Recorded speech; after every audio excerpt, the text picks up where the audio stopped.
Juan 2:13.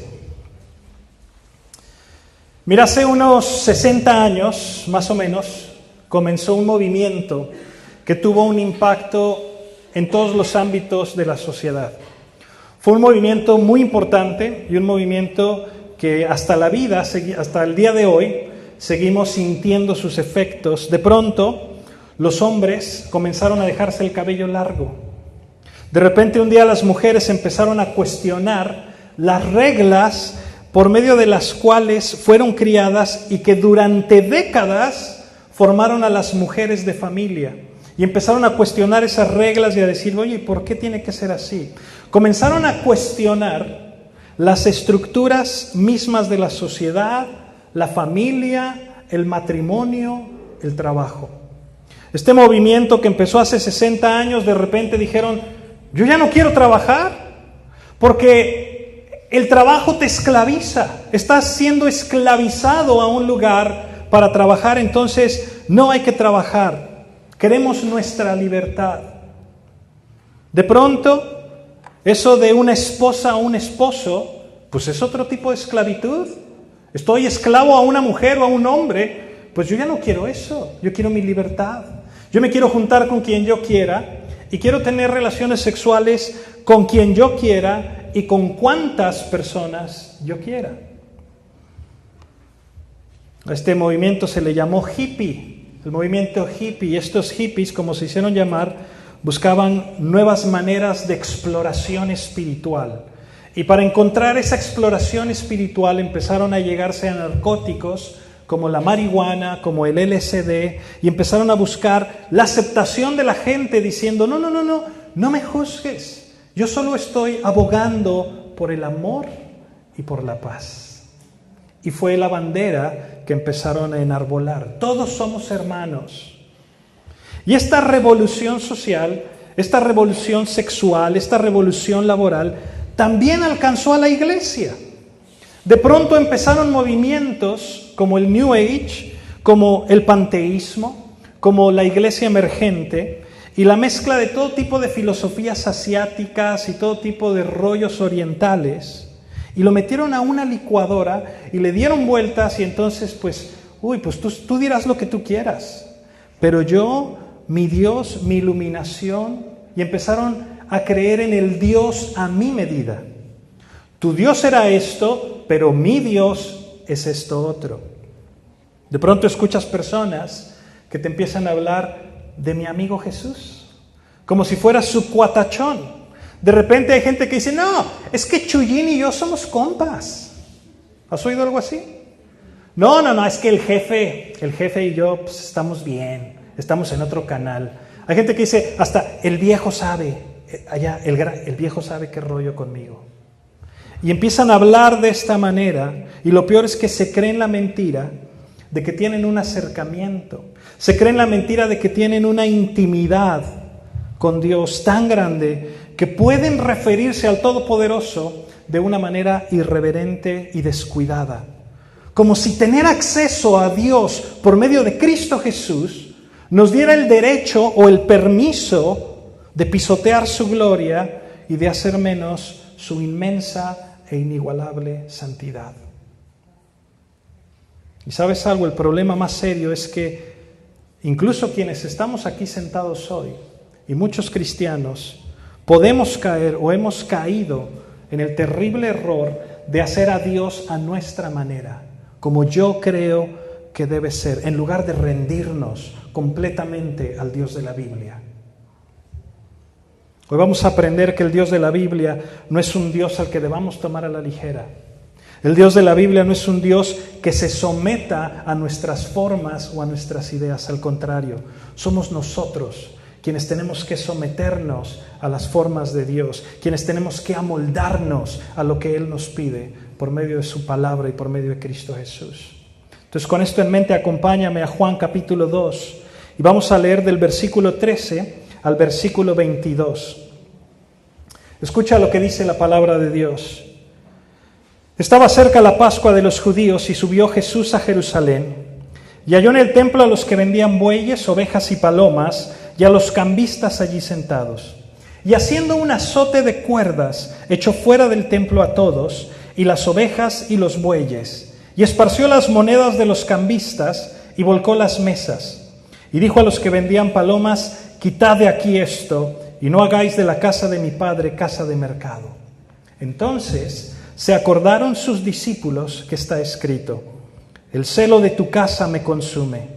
Y los judíos respondieron y le dijeron: ¿qué señal nos muestras, ya que haces esto? Respondió Jesús y les dijo: destruid este templo y en 3 días lo levantaré. Versículo 20. Dijeron luego los judíos: en 46 años fue edificado este templo, ¿y tú en 3 días lo levantarás? Mas él hablaba del templo de su cuerpo. Por tanto, cuando resucitó de entre los muertos, sus discípulos se acordaron que había dicho esto y creyeron la Escritura y la palabra que Jesús había dicho. Hasta aquí vamos a leer la palabra de Dios. Padre, te damos gracias por tu palabra, Señor. Te damos gracias porque esta mañana podemos escucharla con libertad, porque podemos estar juntos, Señor, en amor, en armonía, en un solo corazón, pidiéndote, Dios, que obres en nuestras vidas, en nuestro corazón, y que tu palabra nos aliente, nos exhorte, nos reprenda, Señor, donde tenga que hacerlo, en el nombre de Jesús. Amén. Mira, este pasaje está inmediatamente después del maravilloso milagro que hace Jesús en las bodas de Caná. Tenemos que verlo en esa perspectiva. Invitan a Jesús a una boda, él llega a la boda, el vino se acaba, y cuando el vino se les terminó, el Señor convierte el agua en vino. El mensaje de ese milagro es que cuando las alegrías de la vida se terminan, nuestro Señor trae un vino nuevo, trae nuevas alegrías. Ese es el mensaje. Cuando llega el maestresala, el jefe de los meseros, y prueba el vino, ¿te acuerdas lo que dijo? Dice: guardaron el buen vino hasta ahora. Esto está loco. ¿Cómo es eso posible? Y así es con la vida cristiana. En la vida del cristiano, lo mejor llega al final. Porque cuando creemos en Cristo, las alegrías, los vinos de la vida, se vuelven más perfectos y mejores conforme vamos creciendo en el Señor. Son mucho más satisfactorios. Era el tiempo de la Pascua. Imagínate el ambiente que había en Jerusalén. Era un ambiente muy parecido al ambiente que tú y yo experimentamos cuando está la Navidad por acercarse. Estamos todos contentos, emocionados, esperando la fiesta donde vamos a estar con nuestra familia, donde vamos a convivir, donde vamos a adorar al Señor y a recordar que nuestro Señor vino y se hizo carne por nosotros. En la tradición judía requería por lo menos un mes de preparación antes de la Pascua. De manera que lo que hacían es que iban y reparaban los caminos, reparaban los puentes o los reconstruían y empezaban a trabajar para esta gran festividad, porque más de 2,25 millones de personas se agolpaban en la ciudad para celebrar la fiesta de la Pascua. De repente llegaban y le daban su manita de pintura a los sepulcros, arreglaban las fachadas, la gente estaba con un ánimo muy especial. Era la primavera y estaban todos de buen ánimo. Por eso dice el versículo 13 que estaba cerca la Pascua de los judíos y sube Jesús a Jerusalén. Y te puedes imaginar el camino. ¿Cómo crees que estarían los caminos? Llenos de gente, atestados. Toda la gente viajando, toda la gente desplazándose, apretándote por todos lados. Y cuando por fin entra el Señor a la ciudad y ve los muros beige y dorados del templo, dice: ¡wow! Y empieza a acercarse y empieza a adentrarse. La congestión es mucho mayor. A los lados de los caminos hay gente vendiendo cosas, souvenirs, recuerditos, trinquetes, ve tú a saber qué tanta cosa. Y las multitudes y el apachurramiento y el viaje no le molestan tanto al Señor como lo que está por venir. Lo que ve en el templo es impresionante. Versículo 14. Y halló en el templo a los que vendían bueyes, ovejas y palomas, y a los cambistas ahí sentados. Lo que está pasando desde el punto de vista de nuestro Señor Jesús es algo horrible, algo espantoso, algo completamente inaceptable. Había gente ahí comerciando, gente ahí vendiendo. Los cambistas decían, bueno, pues es que nuestro trabajo es necesario. Es un trabajo que tenemos que hacer porque las monedas extranjeras, las monedas romanas, tenían la imagen del César. Y otras imágenes idólatras que no eran permitidas dentro del templo. Entonces tú tenías que venir y tenías que comprar dinero del templo con el dinero de afuera, para que con el dinero del templo pudieras comprar los animales de los sacrificios y el trigo y el grano y todo de las ofrendas. De modo que ellos estaban ahí y decían, bueno, pues es un trabajo que alguien tiene que hacerlo, lo tenemos que hacer nosotros. Bueno, pues eso estaría bien si no fuera que un peso del templo no era igual a un peso de la calle. Obviamente usaban otro tipo de moneda, pero te lo pongo en términos de pesos para que tú y yo lo entendamos. Un peso del templo te costaba 80 pesos de la calle. ¿Qué te parece ese tipo de cambio? O sea que si tú querías 2 pesos del templo, te costaba un día de trabajo, un día de salario mínimo, solo por 2 pesos del templo. Y como no podías comprar con otro tipo de moneda que no fuera la moneda del templo, los sacrificios, los animales, las ofrendas, pues no tenías para dónde hacerte. Tenías que comprar el dinero del templo. Con un tipo de cambio abusivo, con un tipo de cambio ventajoso. Obviamente esto le daba al templo unas ganancias impresionantes. Dicen los historiadores que unos años atrás un hombre vino al templo y robó el templo y se llevó el equivalente a $20 millones. ¿Y sabes qué le hizo a las arcas del templo? Ni cosquillas. Tenía muchísimo dinero. No les afectó en lo más mínimo. De ese tamaño eran las riquezas de lo que tenían en las arcas del templo. Pero eso no es todo. Dice la literatura rabínica que los inspectores, los vendedores, eran los únicos autorizados para decirte qué animales podías tú sacrificar y cuáles no. Se pasaban 18 meses en una granja aprendiendo cómo distinguir qué animal era puro y qué animal era impuro. Y se habían hecho tan buenos que ellos podían distinguir un animal que hoy es puro, pero que más adelante se iba a volver impuro. De manera que ellos eran la autoridad. Y eran ellos los que te podían decir o no si era posible venderlo o no. Por supuesto que tenían su changarro bien puesto, ¿verdad? Si nadie más lo puede hacer más que yo, pues te cobro lo que yo quiera. Y para empeorar las cosas, el sumo sacerdote, Anás, estaba detrás de todo esto. De hecho, algunos comentaristas sarcásticos llamaban al templo el bazar de Anás, porque Anás era el que vendía las franquicias, el que vendía la oportunidad para que la gente pudiera estar ahí en el patio de los gentiles. De modo que cuando el Señor Jesús entra al templo, lo que encuentra es un circo.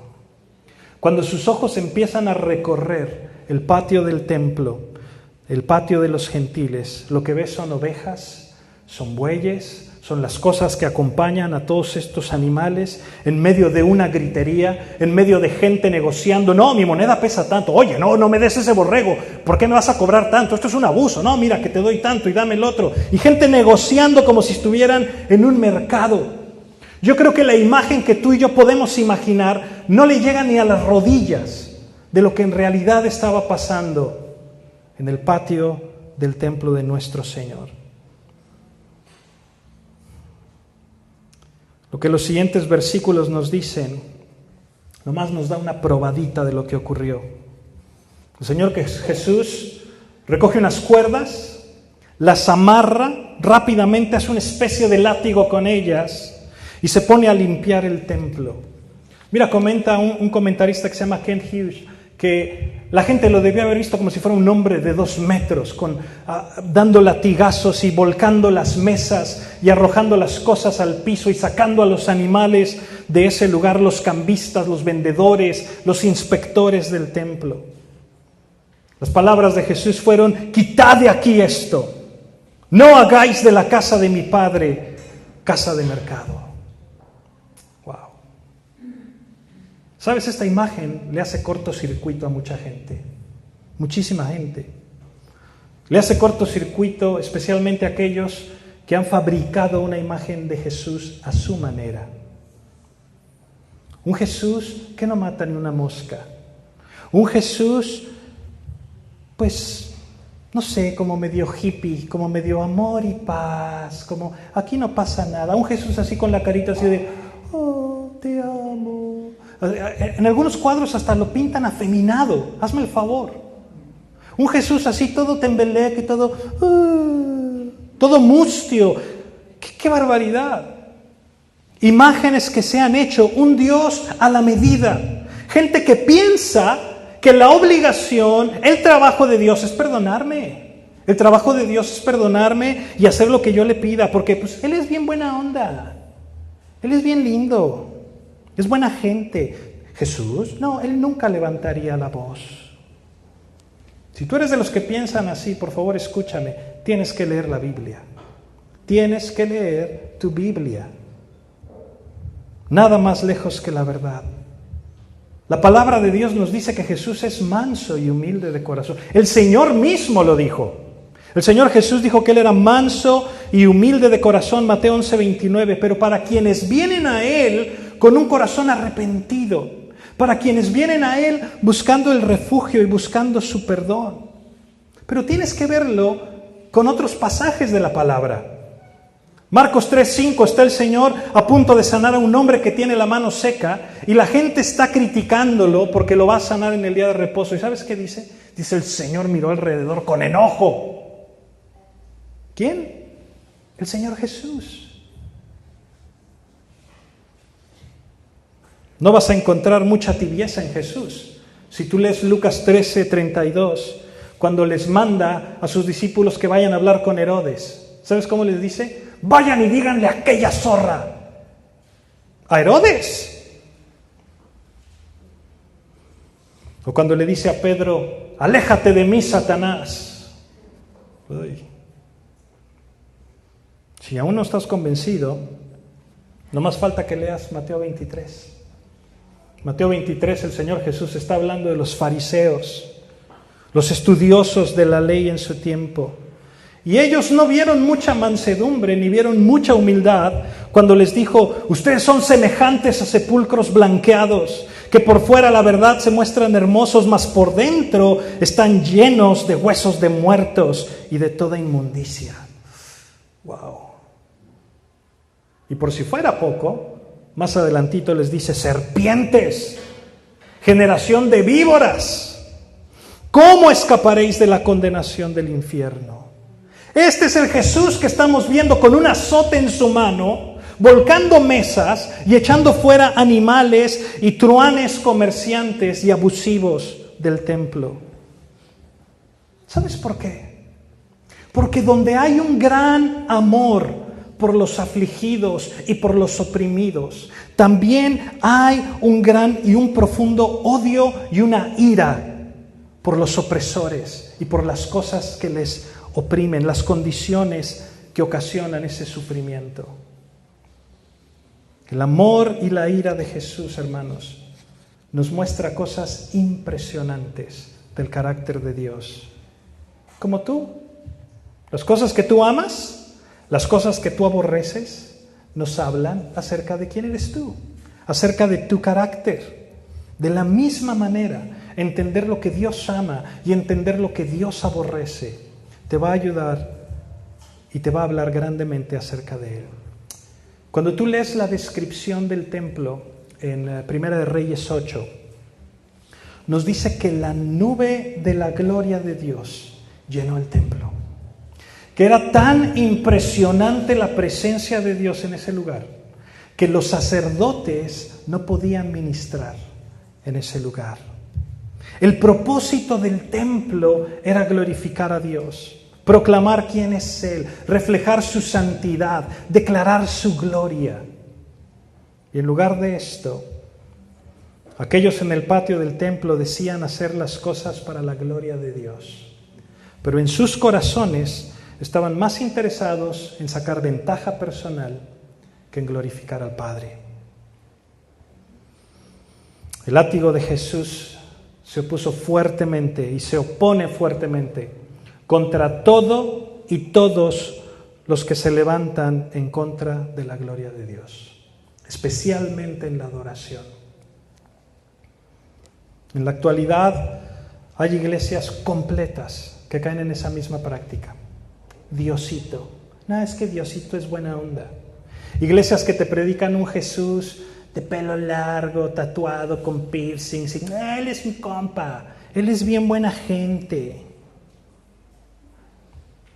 En realidad nuestra irreverencia refleja nuestros conceptos idólatras acerca de Dios.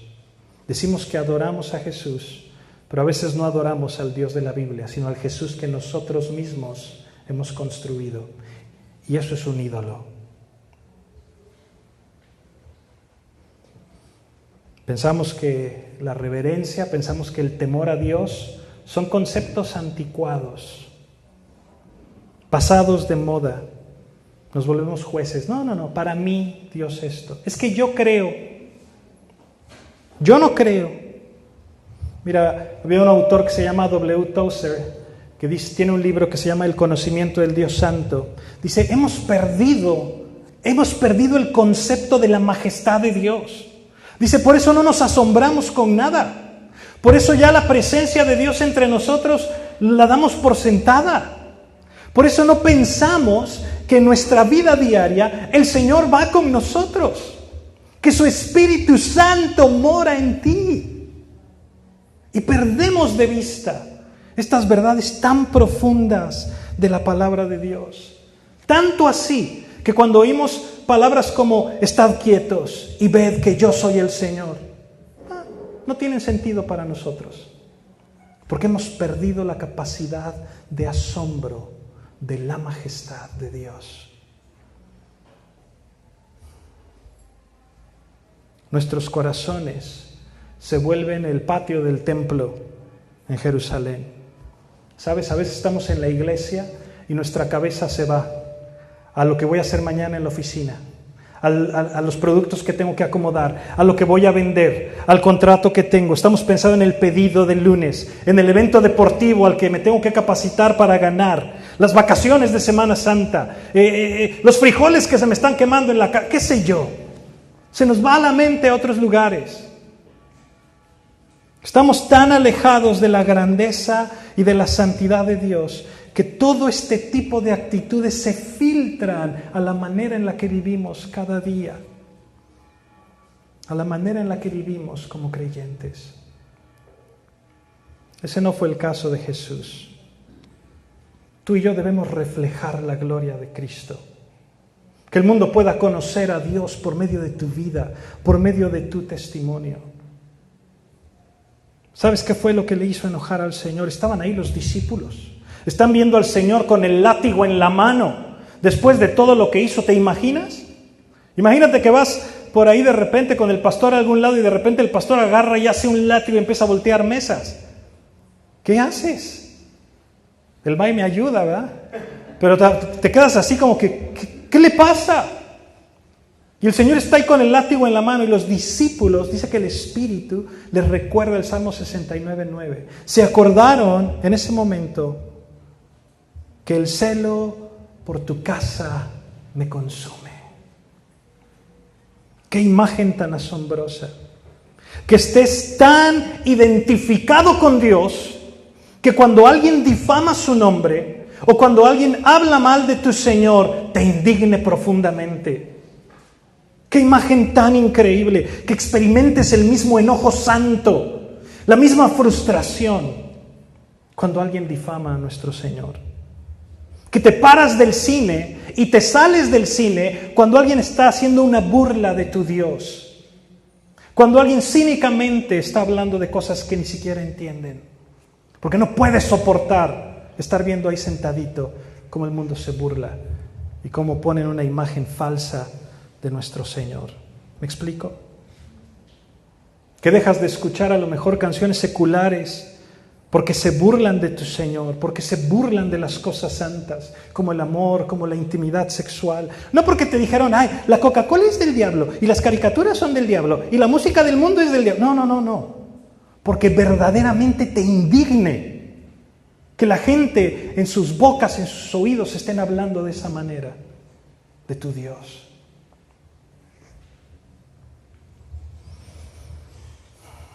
Porque el celo por tu Padre te consume.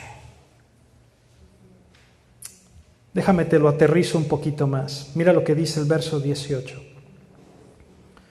Los judíos respondieron y le dijeron, ¿qué señal nos muestras ya que haces esto? Respondió Jesús y les dijo, destruid este templo y en 3 días lo levantaré. Dijeron luego los judíos, en 46 años fue edificado este templo y tú en 3 días lo levantarás. Mas él hablaba del templo de su cuerpo. Por tanto, cuando resucitó de entre los muertos, sus discípulos se acordaron que había dicho esto y creyeron la Escritura y la palabra que Jesús había dicho. Cristo estaba hablando de su resurrección. Fue por medio de la resurrección que el Señor quedó vindicado gloriosamente.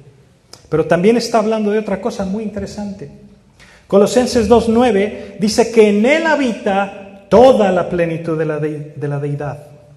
O sea que Cristo es completamente Dios. Quiere decir que toda la deidad corporalmente habitan en Cristo. Él es mayor que cualquier templo hecho de manos humanas.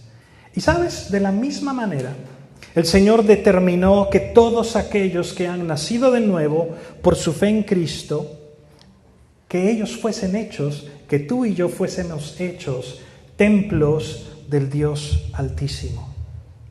¡Wow!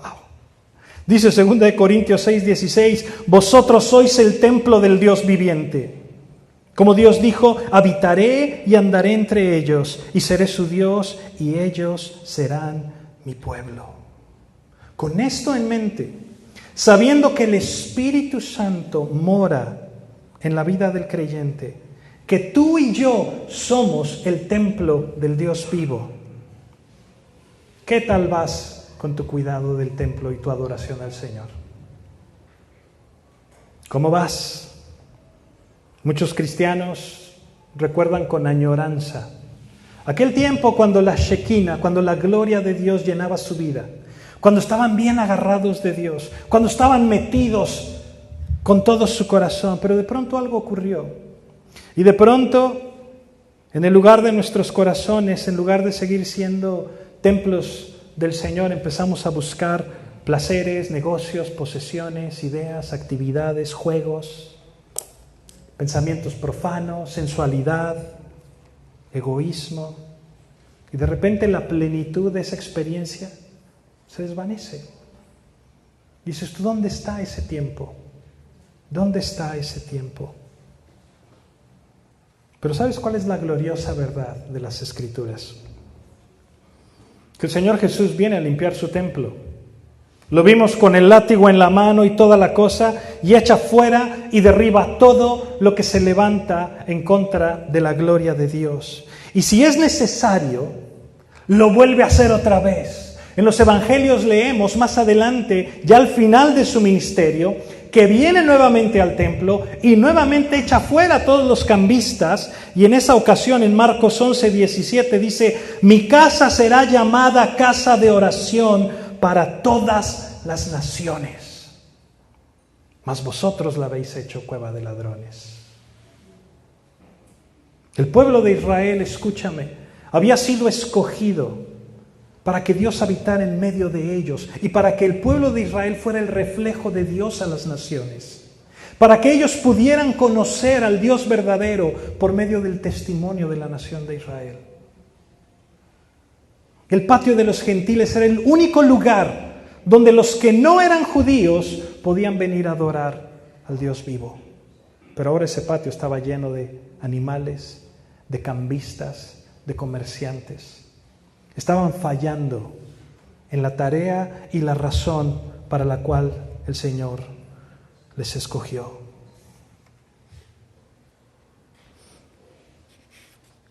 Déjame decirte algo.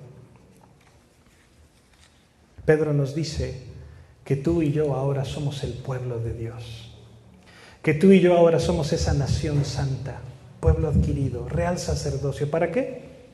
Para anunciar las virtudes de aquel que nos llamó de las tinieblas a su luz admirable.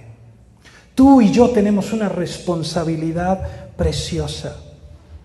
Dios nos ha hecho el templo del Espíritu y una y otra vez nos dice: no contristes al Espíritu Santo, no contristes al Espíritu de Dios, no tengas imágenes autocreadas de Dios, ríndele tu vida completamente al Señor, tus placeres, tus sueños, tus deseos, tus planes, porque eres el templo del Dios vivo. Límpiate de todas esas cosas. Y que el celo por la casa de Dios, por las cosas de Dios, te consuman. Ten un celo por Dios, genuino, que impida que los afanes de este mundo ahoguen la palabra de Dios en tu vida. Maravíllate con la gloria de Dios. Maravíllate con su presencia. Cada día, cada mañana, en el nombre de Jesús. Amén. ¿Por qué no te pones de pie? Déjame orar contigo. Vamos a pedirle al Señor que nos permita verdaderamente rendirnos completamente a Él. Padre, yo te doy gracias por tu palabra esta mañana, Señor. Te doy gracias porque eres tan paciente y tan bueno con nosotros. Tu palabra dice, Señor, que incluso si nosotros fuésemos infieles, tú permaneces fiel. Señor, mi oración el día de hoy es que todos y cada uno de los que estamos aquí podamos abrir nuestro corazón delante de ti, arrepentirnos delante de ti por nuestro pecado, rendirte nuestra vida, porque solo tú eres Dios, Señor Jesús, porque solo tú puedes perdonarnos y limpiarnos de toda maldad. Llévanos de tu mano, Señor. Enséñanos a vivir de la manera que te agrada y de la manera que te honra, porque tú has hecho la obra. En el nombre precioso de Jesús. Amén.